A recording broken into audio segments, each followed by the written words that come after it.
Thank you, Speaker. My question is to the Minister for Planning. Minister, now that the federal government has completed the flight path mapping for the new Western Sydney Airport, maps show there is no need to restrict granny flats in Wollondilly. When will the restriction be lifted so that many of my residents can live in homes and not sheds? I call the Minister.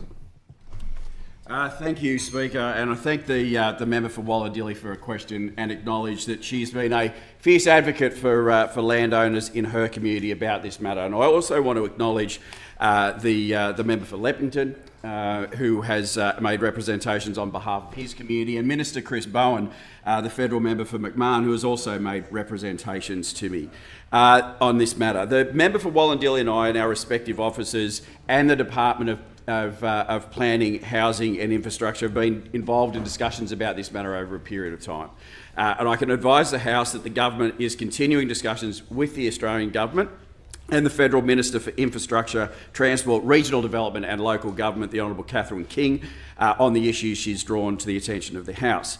I've tasked the Department of Planning, Housing and Infrastructure to establish a team of officials for further discussions with the Federal Department following the release of the Australian Noise Exposure Forecast, the ANEF contours for Runway 1 last week, as part of the Western Sydney Airport's preliminary draft master plan 2025 to 45.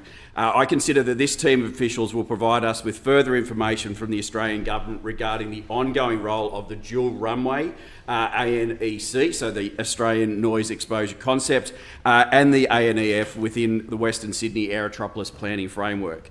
This is an important issue for the government, as current restrictions do have an impact on the delivery on the housing targets. They do. It's not an easy one to issue to fix because we're not just dealing with one runway, but with two, the second one not yet having been built, and how they interact with the planning framework. And I say to the House that if the issues were clear-cut, as some like to suggest, I assure members that I would have resolved them by now. I will continue to engage in good faith, as I have done, with the member for Wollondilly on our way through the discussions. The government is dealing with legacy issues here. The Western Sydney City deal, which was signed under the previous government and by relevant councils, is a key agreement which has created this planning framework dilemma. A central piece of this framework, outlined in section 4.17 of the SEP, prohibits noise-sensitive development, including residential accommodation, on land within the airport's Australian Noise Exposure Contour or Forecast zones.